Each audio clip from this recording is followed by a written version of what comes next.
and the Talkin fight. I've got Champ Bola with me, and he's got the scoop. What do you got for us tonight? How you doing, folks? Once again, my name is Bola Raymond Olubuwale, and I'd like to take this opportunity to thank you for giving me the opportunity to give my perspective on the sport of boxing today and yesteryear. This episode is going to be one in the series of robberies in the professional ranks, but this one's with a twist. Because I didn't see it as a robbery, but it'll all make sense as I go on. September 28th, 1976, Yankee Stadium saw two juggernauts stepping into, at the time, the most highest paid professional boxing fight ever, where Muhammad Ali made $6 million and he was going up for the third time against Kenny Norton. This was a rubber match. Each one of them had one decisive fight. And it did not disappoint, to say the least. The fight starts off with round one, where Muhammad Ali, actually the fight hadn't even started yet, and he's already being the showman that he is, riling up the crowd, what have you. The bell rings. Muhammad Ali gets on his bike. He is dancing. He's moving. He's sticking. He's Muhammad Ali. Ken Norton is in his traditional shell stance and constant pressure. Big, huge hooks missing, but he's there. Round one I give to Muhammad Ali. Now, this all changes in round two when Muhammad Ali decides that he's going to stand his ground. Not so much throwing any punches, really, launching anything called an offense. From what I took from it was that he was attempting to conserve his energy earlier on in his fight so as he could explode. I don't know. Obviously, it was his head, but that's what it looked like to me. His punch output wasn't all that great. Meanwhile, this round, Kenny went to work because Muhammad Ali was allowed him to. He didn't move. He wasn't fighting going backwards. He wasn't maintaining a range or anything. And Kenny threw some merciless hooks. And I don't know if he threw a jab. All he threw were mad hooks. Straight right, I don't think he threw in straight punches. Just mad hooks. This pretty much was the scenario right up to like round five. Kenny won in my books all those rounds, and in doing so, Kenny was catching Ali, who for whatever reason did not have an answer for.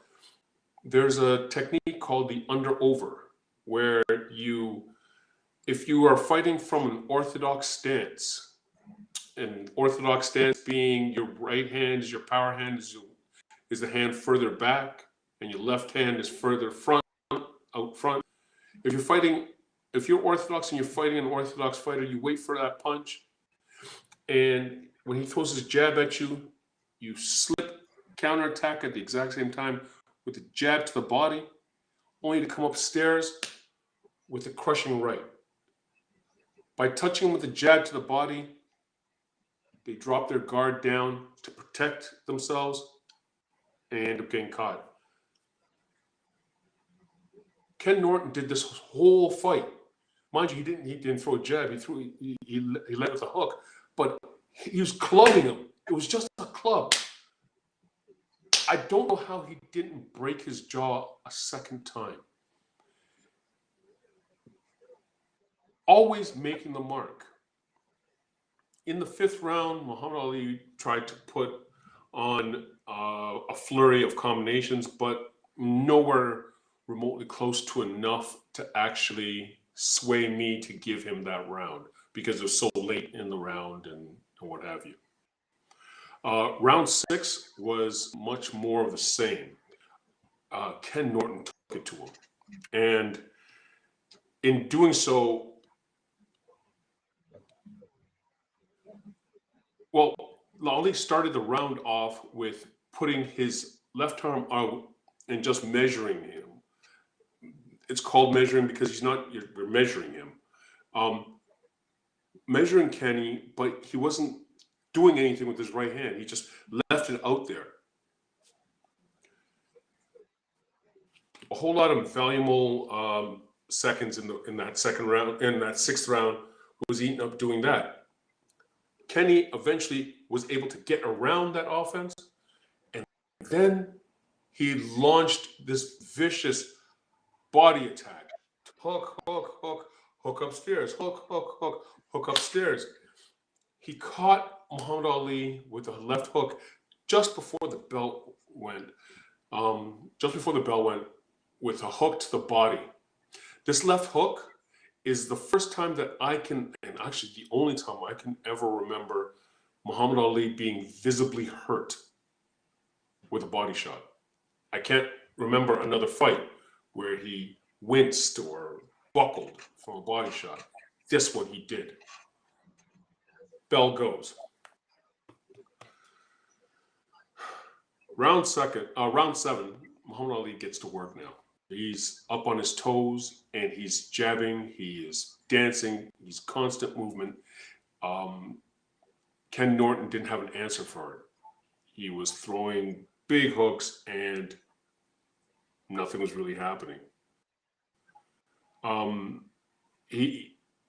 Big punch combinations throughout the 7th round. I gave the round to Muhammad Ali. 8th round went back to Ken Norton, but then the 9th and 10th round, Ali was Ali. He was on his toes, dancing, stinging, dancing, stinging, dancing, stinging.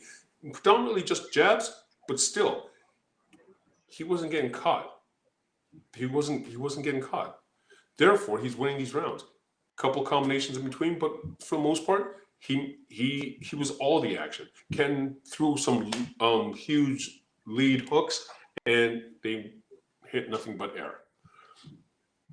The same held true in this 10th round until very late in the round when I guess Ali was getting tired or what have you, and Kenny was able to actually catch him.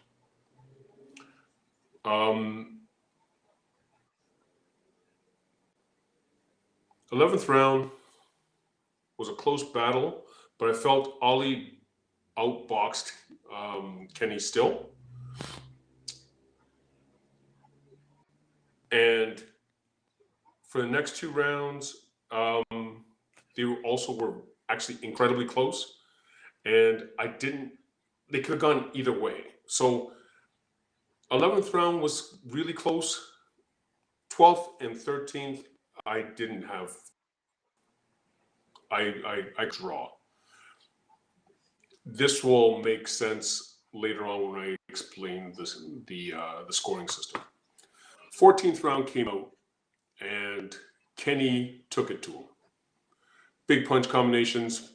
He dominated the round. I gave him the 14th round. 15th round, final championship round, and an integral round. 15th round, Muhammad gets on his bike and dances. Dances. Stinging. Showed a great deal of promise. Like, at the end of the day, he won that round. Like, he won, that was his round. Okay.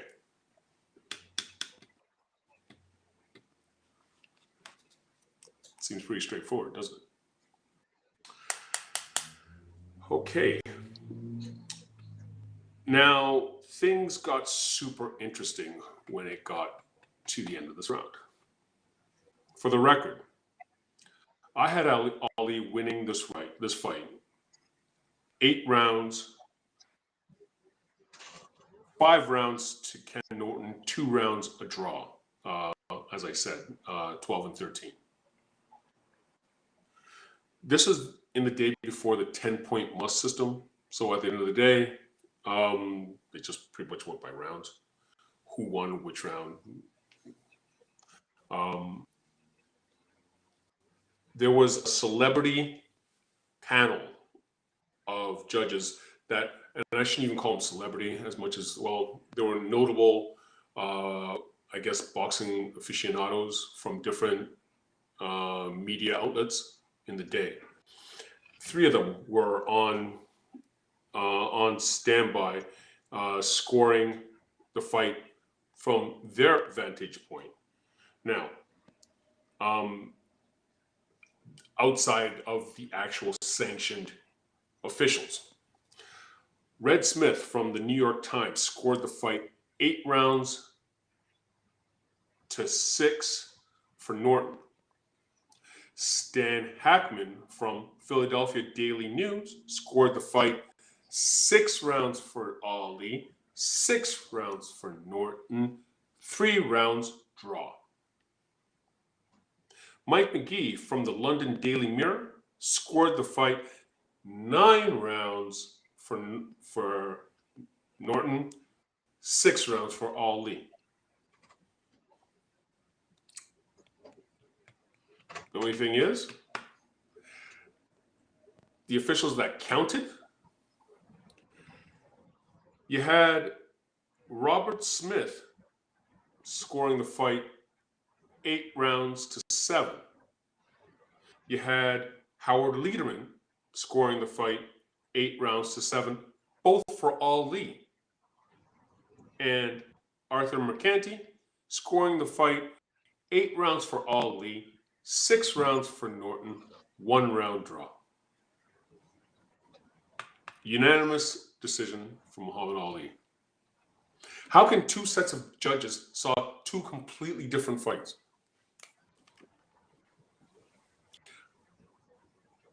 The 15th round, a couple of things happened, notable things that happened. One being, Kenny's corner actually told him, "You are way ahead. Take it easy. Don't get caught." Pretty much told him to take his foot off the brakes, off the gas, and just play a defensive round, because they felt that he had already won the fight and it was a sure thing. Ali fought to the end, to the last bell. They all 3 judges at ringside gave Ali 8 rounds. He won the 15th round. If he hadn't won the 15th round, Ken Norton would have won that fight.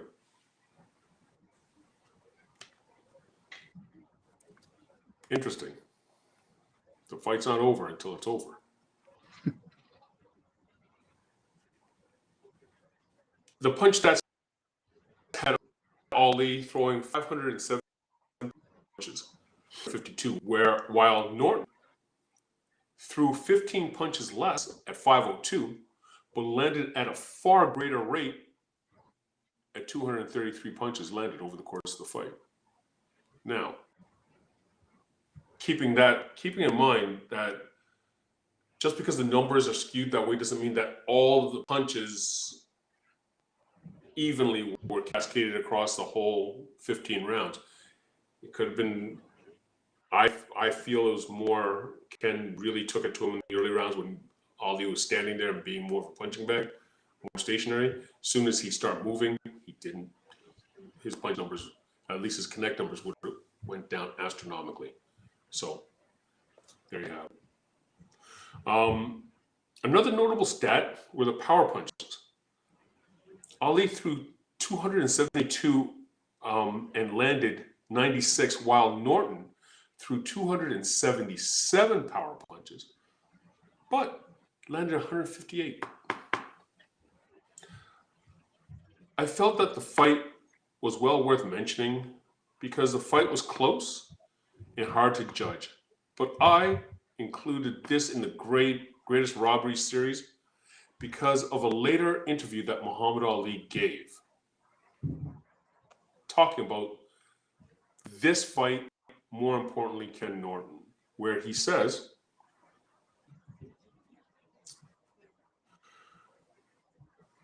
his Norton's style is difficult one for me. I can't beat him. And I'm sure I don't want to fight him again. I thought he won in Yankee Stadium. But the judges gave it to me, and I'm exceptionally grateful. That statement puzzled me simply because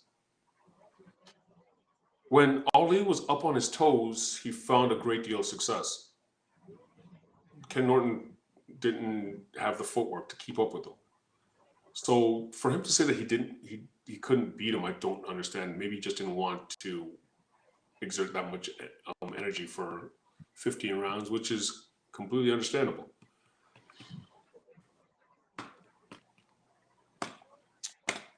Let me know what you think.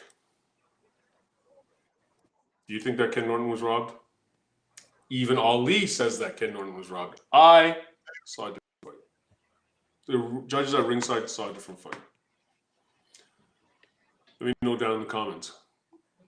If you like this episode, smash the like button and please subscribe. With that, it's your boy Bola, and that's a scoop. Thanks very much. Appreciate that. That's truly a classic fight. And man, they had their battles, didn't they? Well, actually, who didn't have their battle with Ali? Quite frankly, woo. 70s were great. They said that the fight Thriller with Joe Frazier ruined the man. That fight ruined the man. That was the iconic fight, that the turning point. He was never the same again. And everything after that was a shell of the great man that he was. This being another one. So I don't know. Fantastic stuff. Cheers. All right. I guess we'll see you tomorrow night. Will do. Thanks very much for joining us this evening, and another great episode on great robberies in boxing history.